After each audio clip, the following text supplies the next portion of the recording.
Саламатсыңарбы балдар?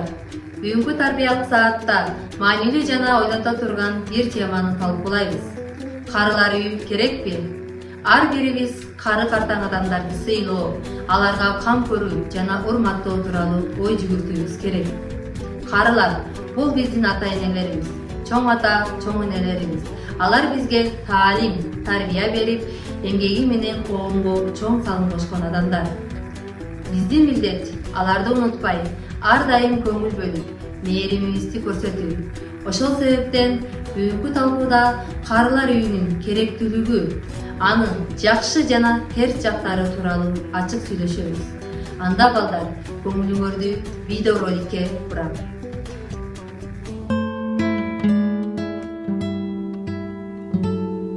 Уулум, өзүңдүн, неберем менен келинимдин дени карды таза, эсенчиликте турасыңарбы? Мен болсом мындан 3 жыл мурда алып келип, таштаган карыялар үйүндө өлбөй житпей жашап жатамын.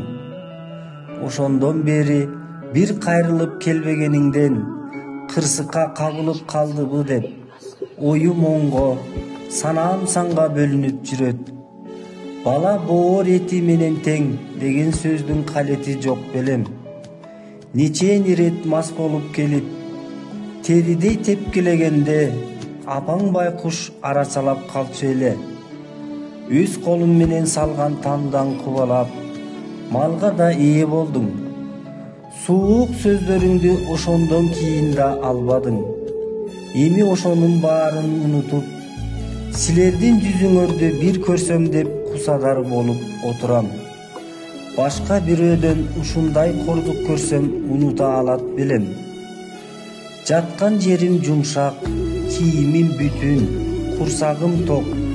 Мамлекетке чоң рахматымды айтып коюп жатам. Жалгыз арманым эл журтту, силерди сагындым. Аксакал, сизге эч ким келбейт, туугандарыңыз жокпу? Деп сурап калышат. Ошондо эмне деп айтаарымды билбейм. Өтөр иш өттү, жок дегенде неберелеримди бир көрсөтүп кетсең боло. Канчалык жаман болсом деле атаңмын го. Кокус ары кетсем, сөөгүмдү ушул жерге калтырбай, айылга алып барып, ата бабаларымдын мүрзөсүнүн жанына көйүп кой.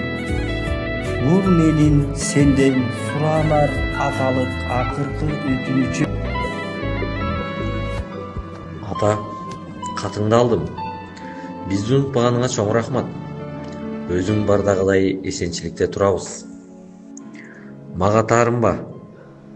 Ата, жаткан жериң ак шейшеп, ичкениң 3 маал тамак. Бекер кийим, жыргап эле калгандырсың. Ушундай бейишке алып келип таштаганыма ыраазы болбой, нааразы болосуң, жарыктык. Карылыгың жетип алжып калгансың го. Анын үстүнө келиниң менен тил табыша албай койдуң. Пенсияң тийгенде 5-10 миң сом катып албай, баарын алаканыңа салып турбайт белең. 3 маал 3 жыны чай ичпей эле, эт жебесем сууктап кетемин дегениң жөнүнүн ишпи? Азыр өлүк коюу машакаттуу иш болуп калды. Бизди чыгын кылып кууратпай, ошол жерге коюлуп калсаң кайра жакшы. Жолдон бою ары бери өткөндө Куран окутуп турабыз. Ар кайсын ойлоп башыңды маң кылбай жата бер. Балдар, азыркы видеоролик силерге кандай таасир калтырды?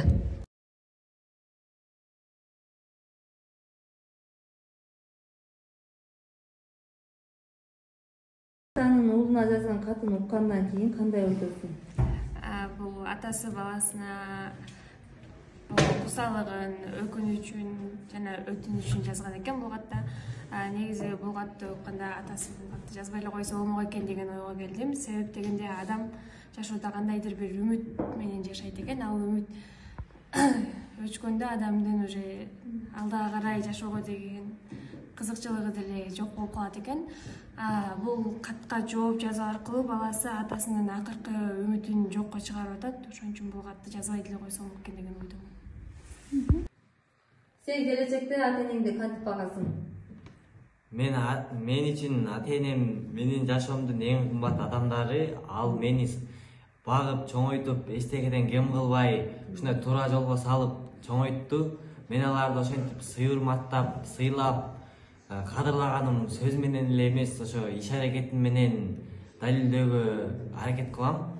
Аларды дайыма алардын жанында болуп, дайыма алар жаш өткөн сайын аларга мындай жакшы жылуу мамиле жасап, аларды дайыма эчтекеден кем кылбай, дайыма жылуу мамиле кылып, жакшы караганга аракет кылам.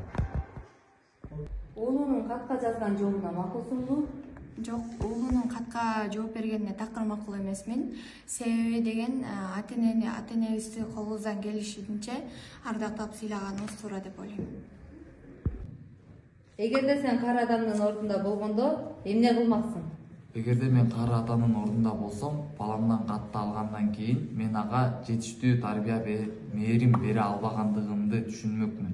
Балким мен ага кичинекей кезимден кол көтөрүп, жаман сөздөр менен тилдегеним үчүн мага деген көңүлү сууп, ушундай таш боор болуп калгандыр. Балким азыркы абалыма мен өзүм күнөөлүүмүн деген ойго келмекмин. Менин оюм боюнча карылар үйүнүн кереги деле жок го дейм азыркы учурда. Мисалы ата энебиз өзүбүздү кичинекейибизден бери багып, чоңойтуп, ичкен жегенибизди бүт камсыздап, кийим-сийимибизди алып берип, окутуп, чоңойткондон кийин карылар үйүнө берип койгонубуз бул туура эмес деп эсептейм. Азыркы күндө карылар үйү керекпи же керек эмеспи? Менин оюмча кереги да бар, кереги да жок. Мисалга алсак, азыр 5 кол тең эмес. Ар бир адам ар кандай атасын кордошу мүмкүн. Атасына мисал үчүн кол көтөрүшү мүмкүн, жаман мамиле кылышы мүмкүн. Ошондой балдар карылар үйүнө барып, ошондой аталар карылар үйүнө барганы, үйүнө караганда ошол жак ага жакшыраак дейм. Жакшы жагы, жаман жагы болсо, мисал үчүн ошол эле ата эне үйүнө барып, төрүндө ысык чайын ичип, небереси менен ойноп, ошентип жүрсө жаманбы? Балдар, бүгүн биз карылар үйү керекпи деген улуттуу темада сүйлөштүк. Кары адамдар, ол биздин ата энелерибиз, чоң ата, чоң энелерибиз. Алар өмүр бою биз үчүн эмгектенип, кам көрүштү. Алар жашоонун даамын татышты. Кээде кыйынчылыктарга туш болушту. Бирок эң негизгиси бизге таалим, тарбия беришти. Ар бир кары адам үй бүлөсүнүн мээримине, урматына жана камкордугуна татыктуу. Карылар үйү зарыл болгону менен анын ордуна үй бүлөдө жылуулук, сый-урмат болсо, бул алар үчүн эң чоң бакыт. Биз улууларды сыйлап, аларга жардам берип, жанында болушубуз керек. Ошондо гана биз келечекте балдарыбыздан мээрим күтө алабыз. Ата энебизди, чоң ата, чоң энелерибизди урматтап, аларга камкордук көрүүнү унутпайлы. Анда балдар, чоң ата, чоң эне, тай ата, тай энеңердин акыбалын сурап, сагынычтуу салам кат жазып келгиле. Саламатта калыңар.